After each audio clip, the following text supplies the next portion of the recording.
नमस्कार दोस्तों, कैसे हैं आप सभी लोग। Fantasy talent hub YouTube channel में आप सभी लोगों का बहुत बहुत स्वागत है।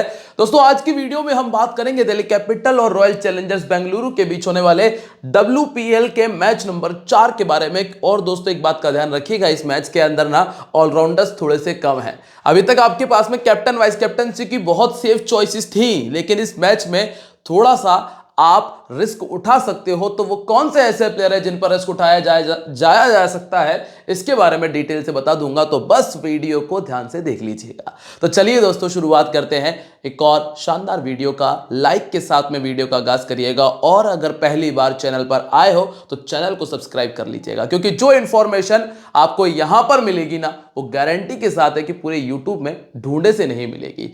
तो चलिए सबसे पहले दोस्तों बात करेंगे ग्राउंड के बारे में, लेकिन जो फाइनल टीम है, जो फाइनल अपडेट आता है टॉस के बाद, जो पिच रिपोर्ट आती है, वो आपको टेलीग्राम पर दी जाती है। तो अगर टेलीग्राम पे नहीं हो तो जाकर ज्वाइन कर लेना।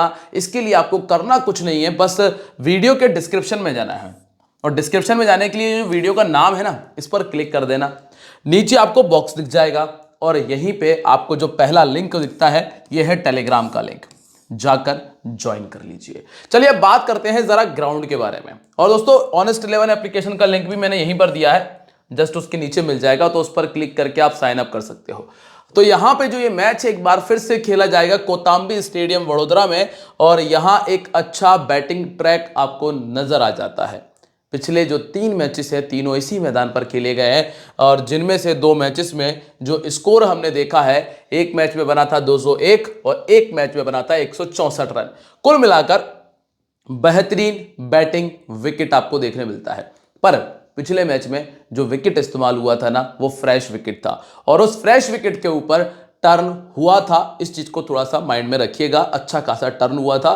बॉल कुछ गेंदों तो बहुत ज्यादा टर्न हुई थी, तो ये ध्यान रखिएगा, जो अच्छी क्वालिटी स्पिनर है ना, वो कमाल करके देके जाएंगे। जैसा कि कल प्रिया मिश्रा ने 3 विकेट निकाले, लोग टीम में रखना शामिल नहीं कर रहे थे उन्हें, लेकिन जो कमाल है वो कमाल है। तो यहाँ पे जो लास्ट मैच हुआ था, मतलब ये दूसरा मैच जो हुआ था, जिसमें नंबर 3 पर बैटिंग करने आई थी नेट सीवर ने स्कोर किया। यहाँ पे एशले गार्डनर के बैट से स्कोर आया था। ये दोनों 3 नंबर 4 नंबर पर बैटिंग कर रही थी, और यहाँ पे शेफाली वर्मा, तो यहाँ पे ऋचा घोष ने स्कोर करके दिया था। रही बात पावर प्ले की, तो 40 रन, 60 रन, 40 रन और 50 रन। सेकेंड इनिंग में थोड़ा सा ड्यू का इफेक्ट रहने की वजह से थोड़े पावर प्ले में ज्यादा विकेट्स आए हैं। हालांकि यहां दोनों मैचेस की अगर बात करेंगे तो सेकंड बैटिंग करने वाली टीम ने मैच को विन कर लिया है। कुल मिलाकर बैटिंग तो यहां पर आसान है। अगर कल वाले मैच का विकेट इस्तेमाल होता है तो विकेट से आपको टर्न देखने मिल जाएगा, ये चीज का थोड़ा सा ध्यान रखिएगा। वैसे भी पहले भी जो विकेट इस्तेमाल हुआ था ना, उसमें भी स्पिनर ने ना जो भर के विकेट निकाले हैं, तो स्पिनर तो जरूरी है, ये तो है कि स्पिनर लेना पड़ेगा, तो लेना पड़ेगा, ये चीज ध्यान रख लीजिएगा। अब आगे बढ़ते हैं, दोनों टीमों के हेड टू हेड मैचेस के बारे में बात कर लेते हैं कि जो दोनों टीमें हैं ना, जब आमने सामने आई थी पहले भी, तो हुआ क्या था। तो हुआ ये था कि दिल्ली ने 113 बनाया था और आरसीबी ने बहुत आराम से चेस नहीं कर पाया था, क्योंकि 20वें ओवर में गाड़ी पहुंच गई थी। शेफाली वर्मा का 44 था, स्मृति मंधाना का 31, सोफी डिवाइन का 32, एलिस पेरी का 35 और Shreyanka Patil 4 wicket, Sophie Molineux 3 wicket, ये हुआ था। फिर माफ कीजिएगा, ये सॉरी, यहाँ पे बता दो, श्रेयंका पाटिल 4 विकेट, सोफी मोलिक्स ने 3 विकेट निकाले थे। फिर यहाँ पे जेमिमा रॉड्रिग्स ने 58 बनाया था, जब 181 किया था दिल्ली कैपिटल ने। आरसीबी महज 1 रन से इस मैच को हार गई थी, जिसमें एलिस कैप्सी का 48 था। सोफी मोलिक्स ने यहां पे स्कोर किया था, एलिस पेरी यहां पर भी थी और यहां पर भी है। ऋचा घोष ने 51 बनाया और श्रेयंका पाटिल यहां पर भी थी। पिछले साल श्रेयंका पाटिल ने बहुत अच्छी गेंदबाजी की थी। अब जो दिल्ली कैपिटल का बैटिंग ऑर्डर और जो प्लेइंग 11 है, इसमें क्या कुछ पॉसिबल है, ऊपर उतार चढ़ाव, वो समझ लेते हैं। तो सबसे पहले हम बात करते हैं, ओपनिंग पेयर है मैगलैनिन और शेफाली वर्मा, जो कि यही रहेगा। जेमिमा रॉड्रिग्स कभी कभार 4 नंबर बैटिंग कर लेती है, तो ये थोड़ा सा देख लेना। वैसे तो पिछले नंबर पे 3 नंबर पे खेली थी। एनाबेल सदरलैंड, एलिस कैप्सी कई बार ये नंबर 3 पर बैटिंग कर लेती हैं। फिर आती है निक्की प्रसाद, सारा ब्रीस, अरुंधति रेड्डी, राधा यादव, मीनू मानी और शिखा पांडे। नई गेंद के साथ में जो पहला ओवर आप देखेंगे ना, वो शिखा पांडे का आता है। ये पावर प्ले में ही गेंदबाजी करती हैं ज़्यादातर। डेथ ओवर में डला लें तो अच्छी बात है, बाकी ज़्यादातर इनसे डेथ ओवर में गेंदबाजी कराई जाती नहीं है। फिर मीनू मानी ये एक एक ओवर इन्होंने डाला पावर प्ले डेथ में। अरुंधति रेड्डी भी आपको power play plus death over में नजर आती हैं। एलिस कैप्सी ने पावर प्ले के अंदर गेंदबाजी की थी और एक ओवर डाला था डेथ में। इन्होंने टोटल 2 ही ओवर की गेंदबाजी की थी। और एनाबेल सदरलैंड जो कि इस टीम की मेन प्लेयर है, जिन्होंने 20वें ओवर में गेंदबाजी की थी। इनके पास में राधा यादव का ऑप्शन भी है जो कि डेथ ओवर में गेंदबाजी कर लेती हैं। इस मैदान पर जो इन्होंने पिछला मैच खेला था ना, वही इनका वेन्यू रिकॉर्ड है, वही इनका वेन्यू रिकॉर्ड है। तो ये रिकॉर्ड आप डायरेक्ट यहां से भी देख लो, आगे भी दिखाऊंगा ही, स्क्रीनशॉट ले सकते हो, क्योंकि एक मैच है तो ज्यादा डीप नहीं जाने की जरूरत पड़ेगी आपको। अब जरा देखें मैगलेनिन क्या किया है कि आरसीबी के सामने जो 5 मैचेस खेले हैं उसमें 150 रन बनाए हैं और 30 का बैटिंग एवरेज है। मतलब जो 30 वाला बोनस है ना, वो आप 25 वाला जो बोनस है, T20 क्रिकेट है, जो 25 वाला बोनस है वो आपको मिल जाएगा इनसे यहाँ पे। और एक बार 50 से ऊपर का स्कोर है। 2024 से 2025 में इन्होंने 26 के बैटिंग एवरेज को मेंटेन किया है। 7 बड़े स्कोर है, 75% का सिलेक्शन है, ज्यादातर लोगों की टीम में है, रखा जा सकता है। अब दोस्तों ये कंफर्म पिक के तौर पे आप मान सकते हो। नंबर 2 पे आपको मिलती है शेफाली वर्मा। शेफाली वर्मा है मिस और हिट वाली प्लेयर, खिलाड़ी बहुत अच्छी हैं, लगातार छक्के भी मार सकती हैं और पहली गेंद पे आउट भी हो सकती हैं। ऐसा ऐसे तो सब हो सकते हैं, लेकिन इनके चांसेस रिस्की हैं, ज़्यादा हैं, क्योंकि ये मिस और हिट वाली प्लेयर है। अभी आरसीबी के सामने देखोगे तो 5 मैच खेलकर 200 बनाया है, तो अभी फॉर्म बहुत अच्छा भी देखा पिछले मैच के अंदर भी, और रिकॉर्ड भी बहुत अच्छा है। तो ये दोनों जगह पे जो सही बैठ रही हैं तो ये टीम में शामिल हो जाएंगे। सेकंड बैटिंग करते हुए और भी ज़्यादा इफेक्टिव रहती हैं, 350 किया है। फिर आती है जेमिमा रॉड्रिग्स, जिनका सिलेक्शन परसेंटेज बहुत कम है, और इस मैच की जो बड़ी पंटर पिक है वो है जेमिमा रॉड्रिग्स। जेमिमा रॉड्रिग्स हमारे लिए पंटर ग्रैंड लीग के लिए जब तक ये स्कोर ना कर दें, इनको ट्राई करते रहना। Vice captain vice captain vice captain कम से कम 2 टीमों में बना सकते हो। 50 का स्कोर इनके लिए कोई बहुत बड़ी बात नहीं है, क्योंकि 25 इनिंग में 34 का बैटिंग एवरेज ये बताता है कि रिकॉर्ड अच्छा है तो खिलाड़ी बेहतर है। अब पिछले मैच में लेग स्पिन ने आउट कर दिया था, और जो किम गर्थ हैं जो सामने वाली टीम में हैं, 2 बार इनको पहले भी आउट कर चुकी हैं 24 गेंदों में। फिर आपको नंबर 4 पर कौन मिलता है, वो है एनाबेल सदरलैंड, जो कि कैप्टनसी की सबसे अच्छी चॉइस है। क्यों है? क्योंकि ये आपको 4 ओवर पूरे करके देंगी, डेथ ओवर में गेंदबाजी करने आ जाएंगी, प्लस थोड़ी बहुत बल्लेबाजी कर लेती हैं। बहुत अच्छी बल्लेबाजी नहीं है, थोड़ी बहुत बल्लेबाजी कर लेती हैं। 23 का बैटिंग एवरेज है, 150 इन्होंने किया है और 21 विकेट इनके खाते में शामिल है। अभी के लिए कैप्टनसी की सबसे अच्छी चॉइस है। लेकिन लेकिन लेकिन देखो, ज्यादातर लोग ना एनाबेल के पीछे जाने वाले हैं, और ये चीज ध्यान रखना कि अगर ये जो टीम है दिल्ली कैपिटल की सेकंड इनिंग में बॉलिंग करती है, तो फिर आप चाहो तो एक रिस्क ले सकते हो इनको कैप्टन वाइस कैप्टन नहीं करने का। ठीक है, अब आते हैं नंबर 5 पे, जहां एलिस कैप्सी हैं। 2 ओवर की गेंदबाजी की थी, हालांकि महंगी साबित हुई, बल्लेबाजी ठीक कर लेती हैं, 350 है और 18 विकेट इनके खाते में है, लेकिन रेगुलर गेंदबाज नहीं है। टीम के पास में बॉलिंग ऑप्शन बहुत सारे हैं, हो सकता है कि एक ही ओवर कराएं, हो सकता है कि 4 भी करा लें, लेकिन रिस्क है, क्योंकि जरूरी नहीं कि इनके ओवर पूरे हों। और इनको फास्ट बॉलिंग ने पहले 2 बार गेंदबाजी की है, मतलब टोटल 2 ही बॉलें डाली हैं और दोनों बॉलों पे इन्हें आउट किया है।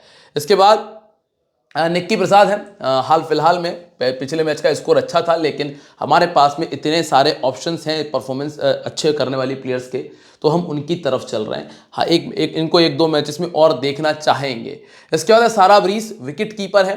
विकेट कीपर में ऋचा घोष मिलती हैं, जो कि नंबर 4 नंबर 5 पे बैटिंग करने आएंगी सामने वाली टीम की तरफ से, तो उन्हीं की तरफ हम चल रहे हैं। जो ऋचा घोष है वो हमारी टीम में जगह बनाती हैं। हालांकि खिलाड़ी ठीक है, एवरेज पिक है, अगर आप रिस्क लेना चाहते हो तो इनको शामिल कर सकते हो, वो भी कब, जब दिल्ली पहले बैटिंग कर रही हो। अब 2 खिलाड़ियों के बारे में हम बात कर चुके हैं, एक तो रिस्क लेना है एनाबेल सदरलैंड पे, नहीं कैप्टन वाइस कैप्टन नहीं करने का, ठीक है। दूसरा रिस्क आप इनको रखकर ऋचा घोष को छोड़ सकते हो। पिछले मैच में ऋचा घोष ने क्या किया कि रन बना दिए, तो ज्यादातर लोग उन्हीं की तरफ जा रहे हैं, लेकिन ये ध्यान रखना कि उनका पहली ही गेंद पर कैच भी ड्रॉप हुआ था 0 रन पे, जो कि बहुत ईजी कैच था, ठीक है। राइट आर्म मीडियम के सामने बैटिंग एवरेज 12, ऑफ स्पिन के सामने बैटिंग एवरेज 16 है। सेकंड बैटिंग करते हुए इन्होंने 4 बार 50 से ऊपर का स्कोर किया है।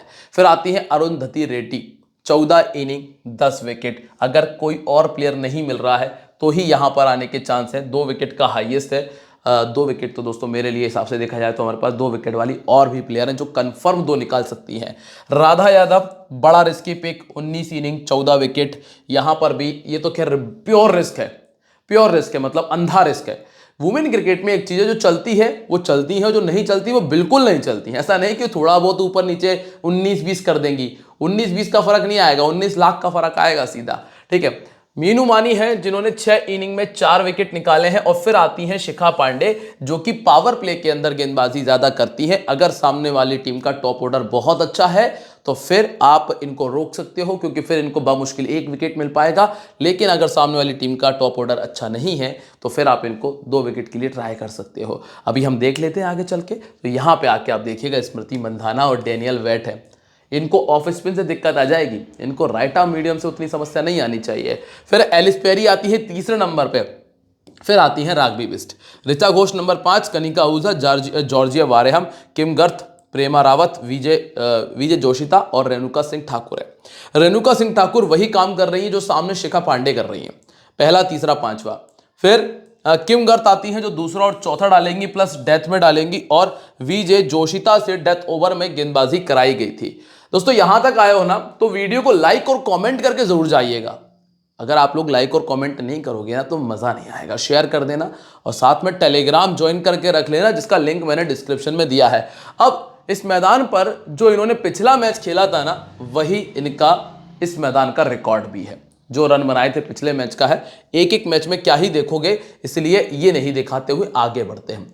स्मृति मंधाना इस मैच में कैप्टनसी की बहुत अच्छी चॉइस बन सकती है। कारण है कि एक तो इनको ऑफ स्पिन से दिक्कत आती है, ऑफ स्पिन इनको परेशान करती है। ये आप देख सकते हैं कि पिछले मैच में ऑफ स्पिन ने ही आउट किया था, खासतौर से एशले गार्डनर, वो आउट कर देती हैं इनको। राइट आर्म मीडियम के सामने इनका बैटिंग एवरेज है 19 का, हाँ 19 का बैटिंग एवरेज है। एनाबेल ने इनको 3 बार आउट किया है 14 गेंदों में, महज 14 गेंदों में। फिर एलिस कैप्सी ने इनको 2 बार आउट किया है और शिखा पांडे इनको 2 बार आउट कर चुकी हैं 25 गेंदों में। तो देखा जाए ना तो जो टॉप 3 जो ऊपर ऊपर गेंदबाजी कर रही पावर प्ले में, उन तीनों ने इनको आउट तो किया है। लेकिन हाल फिलहाल की स्थिति में मैं लेके चल रहा हूं। फिर है डैनी वेट, अच्छी प्लेयर है, 350 इनके खाते में है, 23 का बैटिंग एवरेज है। सेकंड बैटिंग ज्यादा अच्छी कर लेती है, ऑफ स्पिन के सामने इनका बैटिंग एवरेज 11। एलिस कैप्सी और मीनू मानी यहाँ पे 2 इस तरह की गेंदबाज मौजूद हैं। फिर आती है एलिस पेरी। एलिस पेरी के बारे में मुझे ज़्यादा बातें करने की आवश्यकता नहीं है। अगर गेंदबाजी करने और आ जाए तो और कमाल हो जाएगा, पर अभी गेंदबाजी नहीं कर रही हैं। तो गेंदबाजी की ज़रूरत जब तक नहीं पड़ रही, जब तक नहीं कर रही, बाकी प्लेयर कमाल है। वाइस कैप्टन, कैप्टन बना सकते हो। चूँकि इस मैच में देखो एनाबेल ऐसी है कि या तो वो पूरी प्योर बॉलर हो गई, प्योर बॉलर है, बल्लेबाजी कम है, और या फिर आपको अगर उन्हें 3 विकेट नहीं मिले तो फिर कैप्टनसी का काम खत्म है वहां से। तो ये चीज ध्यान रख लेना। आप एलिस पेरी को ट्राई कर सकते हो जो कि कंफर्म 30-40 वाली प्लेयर है। इसके बाद है राघवी बिस्ट, एक मैच खेला 25 बनाया, अभी के लिए इनकी तरफ नहीं जाते हुए। ऋचा घोष लगभग 90-95% लोगों ने रखा हुआ है, और स्वाभाविक सी बात है कि पिछले मैच के बाद लोग रखेंगे। अब ये तो रिस्क है कि आप इनको छोड़ के सारा ब्रीज पे चले जाओ। और राइट आर्म ऑफ स्पिन के सामने इनका बैटिंग एवरेज 15 है, लेकिन ये खिलाड़ी अच्छी है तो अच्छे प्लेयर्स को छोड़ना तो मुश्किल होगा, नहीं छोड़ पाओगे। और लेफ्ट आर्म मीडियम के सामने 12 गेंदों में 2 बार आउट हुई हैं। अब बस यही है कि प्योर रिस्क है, छोड़ना चाहो तो रिस्क है, नहीं छोड़ना चाहो तो भी रिस्क है, क्योंकि खिलाड़ी तो अच्छी है, चलेंगी तो फिर अच्छा चलेंगी। इसके बाद एक कनिका आहूजा, इन्होंने इंप्रेस किया है लास्ट मैच के अंदर, बैटिंग से भी और गेंदबाजी से भी। जहां पूरी टीम 11 की इकोनॉमी से रन दे रही थी, वहां इन्होंने मात्र 6 या 7 की इकोनॉमी से रन दिए हैं, प्लस बैटिंग में भी इन्होंने 30 रन बनाए थे। तो यहां पे मैं रिस्क उठा रहा हूं, क्योंकि बैटिंग तो लगभग आ जाती है इतनी नीचे तक, जिस नंबर पे बैटिंग कर रही है 6 नंबर तक आ जाती है, प्लस गेंदबाजी में इन्होंने 3 ओवर डाले थे। तो वो चीज मेरे को लग रहा है कि ये आपके लिए फायदेमंद हो सकती है, इसलिए कनिका आहूजा टीम में है। इसके बाद जॉर्जिया वारेहम, कमाल की लेग स्पिन है और 29 इनिंग में 26 विकेट हैं। पिछले मैच में महंगी साबित हुई। और एक और ध्यान रखना कि दिल्ली के सामने इनको विकेट नहीं मिल पाया अभी तक, लेकिन प्लेयर अच्छी हैं इसीलिए रखा गया है। इसके बाद किम गर्थ हैं, 38 इनिंग में 34 विकेट हैं, पावर प्ले की गेंदबाज हैं और अच्छी गेंदबाज हैं। डेथ ओवर में भी आपको इनका 1 ओवर देखने मिल जाएगा, तो किम गर्थ को लेके चल रहा हूँ स्पेशली फॉर डेथ ओवर्स। इसके बाद प्रेमा रावत 1 इनिंग 1 विकेट इनके खाते में है। और अंतिम जो 2 नाम आपको देखने मिलते हैं जिसमें विजय जोशिता है जिन्होंने डेथ ओवर में गेंदबाजी की थी। अगर ये फिर से डेथ ओवर में आ रही हैं तो फिर आपके लिए डिफरेंशियल पिक का काम कर जाएंगी। तो ये चीज ध्यान रखना, क्योंकि लास्ट के 2 ओवर बहुत ज्यादा क्रूशियल होते हैं, वहां पे विकेट के चांसेस बढ़ जाते हैं। इसीलिए विजय जोशिता को पहली इनिंग में रख लेना, क्योंकि वहां संभवतः हो जाए कि 1 या 2 विकेट आ सकता है, क्योंकि 18वां और 20वां ओवर डाल रही है, चांसेस बढ़ते हैं। और अंतिम नाम है रेणुका सिंह ठाकुर का। वही स्थिति है जो हमने पीछे बात की कि पावर प्ले में अगर आपको लग रहा है कि विकेट आएंगे तो फिर इनको रख लेना। अगर आपको लग रहा है कि टॉप ऑर्डर अच्छी बैटिंग कर लेगा तो मत रखिएगा। सीधा सट्टा सा सवाल जवाब है। अब यहाँ पे हम बात कर लेते हैं कैप्टन वाइस कैप्टनसी के बारे में। ज़्यादा चॉइसेस नहीं है, बहुत सेफ है। एनाबेल सदरलैंड, एलिस कैप्सी और एलिस पैरी, 3 ऑप्शंस हैं। एक स्मृति मंधाना को और ऐड कर सकते हो। इसके अलावा एक रिस्क उठाना चाहो तो जॉर्जिया वारेहम को ऐड कर सकते हो। ये ग्रैंड लीग की बात कर रहा हूं मैं, यहाँ मैंने नाम नहीं लिखे क्योंकि मेरे को नहीं लग रहा है कि जॉर्जिया वारेहम ठीक है, क्योंकि बहुत ज़्यादा कुछ खास इनका परफॉर्मेंस रहा नहीं है पिछले कुछ समय में, और इसीलिए हम ज़्यादातर तो इन 3 की तरफ ही भागेंगे। अब टीम कॉम्बिनेशन क्या कहता है? टीम कॉम्बिनेशन में ऋचा घोष है, Mandhana, Ellyse Perry, Meg Lanning, Jemimah Rodrigues, Alice Capsey, Annabel, Kanika Ahuja, Kim Garth और शिखा पांडे, और साथ में रेणुका सिंह ठाकुर है। मैं यहाँ पे जॉर्जिया वारेहम को और ऐड करूँगा, बाय मिस्टेक मुझसे छूट गई है लेकिन मैं उसको लेके चलूँगा। तो जॉर्जिया वारेहम लूँगा। किसको छोड़ना है ये मैं आपको टेलीग्राम पे क्लियर कर दूंगा। तो टेलीग्राम पे रहोगे तो सारी चीज़ें पता चल जाएंगी, नहीं हो तो आपकी इच्छा है। लिंक हमने डिस्क्रिप्शन में दिया है, कमेंट सेक्शन में दिया है, और ऑनेस्ट 11 एप्लीकेशन को साइन अप मार लेना, क्योंकि यहीं पर आपको मिलने वाला है सबसे कम कंपटीशन। तो जाइए, जाकर ज्वाइन कर लीजिए। ध्यान रखिएगा एक चीज़ का विशेष कि this game may be habit forming और financially risky, so please play responsibly. मिलते रहेंगे दोस्तों आप लोगों से अपनी अगली वीडियो में। तब तक के लिए दोस्तों बाय, जय हिंद, जय महाकाल।